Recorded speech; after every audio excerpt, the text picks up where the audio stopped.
কালি এই সন্দৰ্ভত যোৱাকালি মাননীয় মুখ্যমন্ত্ৰী ডাঙৰীয়াই কৈছে কংগ্ৰেছ দল সিৰিয়াছ দল নহয় আজিৰ দিনটোত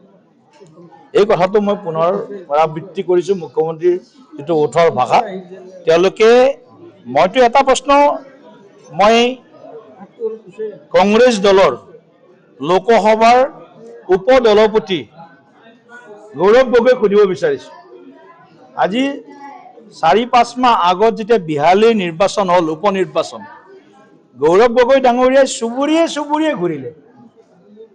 বিহালীত কংগ্ৰেছৰ প্ৰাৰ্থীগৰাকীক জিকোৱাৰ বাবে তেখেতে সৰ্বোচ্চ তেখেতে মানে কষ্ট কৰিলে সৰ্বোচ্চ পৰিকল্পনা কৰিলে কিন্তু আশ্চৰ্যজনকভাৱে এই পঞ্চায়ত নিৰ্বাচনত এদিনো আমি গৌৰৱ গগৈক আমি বিহালী সমষ্টিত দেখিবলৈ নাপালো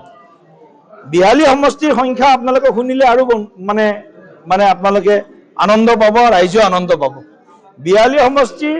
4খন জিলা পৰিষদৰ ভিতৰত এখনত আমি বিনা প্ৰতিদ্বন্দ্বিতা জয়লাভ কৰিছো আৰু এনেকুৱা আশা কৰিছো হয়তো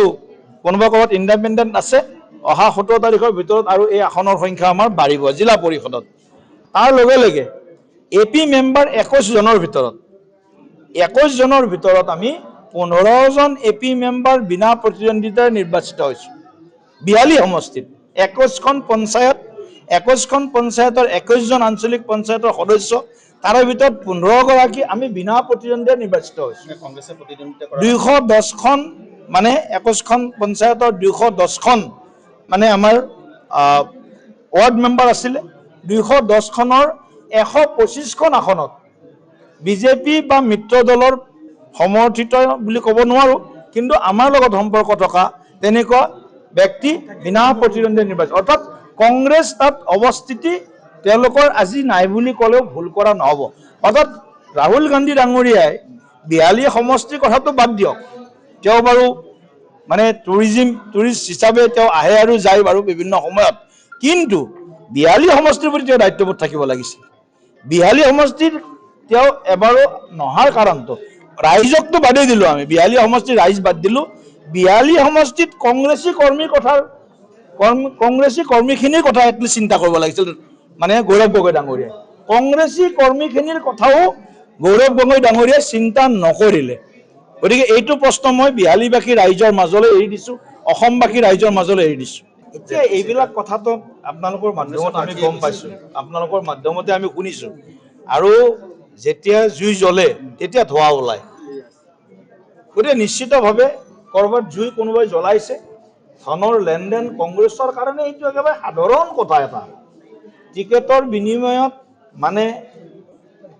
ধন লোৱাটো কংগ্ৰেছৰ এইটো এটা পৰম্পৰা যেনেকৈ লালু যাদৱে জব ফৰ লেণ্ড কৰিছিল মানে মাটি লৈছে আৰু চাকৰি দিছে লালু যাদৱে এই কংগ্ৰেছৰ কাৰণে মানি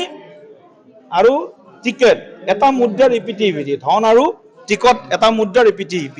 গতিকে ধন নোলোৱাকৈ কংগ্ৰেছ দলে কেতিয়াও কাকো বোধহয় টিকট দিয়া নাই এতিয়ালৈকে ক'ৰবাত দুই এটা যদি পাইছে তেওঁলোক বহুত সৌভাগ্যশালী যে পঞ্চায়ত নিৰ্বাচনত আমি অসম গণ পৰিষদ দলৰ লগত আমি পোনপটীয়াকৈ আমাৰ নিৰ্বাচনী মিত্ৰতা হৈছে আৰু আমাৰ লগতে থকা গণশক্তি আৰু ৰাভা হাছং যৌথ মঞ্চ তেওঁলোকো আমাৰ লগত মিত্ৰতা পাশত আবদ্ধ হৈছে সৰ্বমুঠ 397খন জিলা পৰিষদৰ 327খন জিলা পৰিষদত ভাৰতীয় জনতা পাৰ্টিয়ে প্ৰাৰ্থিত্ব 6খন আমাৰ গণশক্তিৰ আৰু 5খন ৰাভা হাছং যৌথ মঞ্চৰ এই 11খন যদি আমি আমাৰ লগত যোগ কৰি দিওঁ কিয় যোগ কৰি দিছো তেওঁলোকে আমাৰ প্ৰতীক বিজেপিৰ প্ৰতীক পদুম ফুলৰ চিহ্নত তেওঁলোকে প্ৰতিদ্বন্দ্বিতাত নামিছে গতিকে 397খনৰ ভিতৰত 327খনত ভাৰতীয় জনতা পাৰ্টিয়ে প্ৰাৰ্থী প্ৰক্ষেপ কৰিছে এখন আসনত আমাৰ প্ৰাৰ্থীৰ মানে মনোনয়ন বাতিল হৈছে কাৰণ তেওঁৰ বয়সটো কম আছিল সেই কাৰণে হাজোৰ 2 নং পঞ্চতীৰ্থ জিলা পৰিষদ আসনখনত আমি আমাৰ প্ৰাৰ্থিত্ব প্ৰক্ষেপ কৰিছিলো যদিও তেওঁৰ নমিনেশ্যন কেনসেল হ'ল সেই কাৰণে 327 প্লাস অসম গণ পৰিষদক আমি 69খন আসন 69 সৰ্বমুঠ 396খন হয় 327 আৰু 69 মিলিলে 396খন হয়। এখনত আমি প্ৰতিদ্বন্দ্বিতা কৰিব নোৱাৰিলোঁ এইটো কাৰণে। গতিকে 69খন অসম গণ পৰিষদ দলে নিৰ্বাচন খেলিছে আৰু 327খনত বিজেপি আৰু আমি একেলগে নিৰ্বাচন খেলিছোঁ NDA হিচাপে। এতিয়ালৈকে আমি যোৱা নিশালৈকে যিটো হিচাপ আহিছিল 14খন আসনত ভাৰতীয় জনতা পাৰ্টীয়ে বিনা প্ৰতিদ্বন্দ্বিতাৰে জিলা পৰিষদত নিৰ্বাচিত হৈছে। এখন আসনত অসম গণ পৰিষদ দল নিৰ্বাচিত হৈছে। অৰ্থাৎ 15খন আসনত যোৱা নিশালৈকে আমি নিৰ্বাচিত হৈছোঁ জিলা পৰিষদত। আৰু আঞ্চলিক পঞ্চায়তৰ সদস্য 2197। তাৰে ভিতৰত বিজেপিয়ে খেলিছে 1650। বাকীখিনি খেলিছে অগপ আৰু আমাৰ মিত্ৰ দলসকলে। গতিকে আমি 1685ৰ ভিতৰত 166খন আসন 166 আমি বিনা প্ৰতিদ্বন্দ্বিতাৰে নিৰ্বাচিত হৈছোঁ। আৰু দুখন ৰাভা হাছং স্বায়ত্তশাসিত পৰিষদৰ দুখন আসন যদি যোগ কৰোঁ 168 আমাৰ সৰ্বমুঠ AP মেম্বাৰ আনকণ্টেষ্টেড যি আমি উইন কৰিলোঁ। তাৰ লগতে 17খন আসন অসম গণ পৰিষদ দলে AP মেম্বাৰ তেওঁলোকে নিৰ্বাচিত হৈছে। 168 আৰু 17খন যদি আমি যোগ কৰোঁ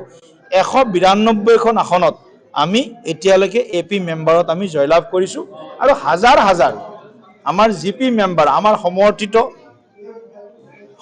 বুলি ক'ব নোৱাৰোঁ, কিজন প্ৰতীক নাই, কিন্তু বিনা প্ৰতিদ্বন্দ্বিতাৰে আমাৰ দলত আমাৰ আদৰ্শ বা আমাৰ পৰিয়ালৰ লগত সংপৃক্ত হৈ থকা তেনেকুৱা হাজাৰ হাজাৰ সদস্য গাঁও সভাৰ সদস্য হিচাপে গ্ৰাম পঞ্চায়তৰ সদস্য হিচাপে বিনা প্ৰতিদ্বন্দ্বিতাৰে নিৰ্বাচিত হৈছে। যিকোনো খবৰৰ বাবে যোগাযোগ কৰক 7099017330 লগতে 7099017110 নম্বৰত।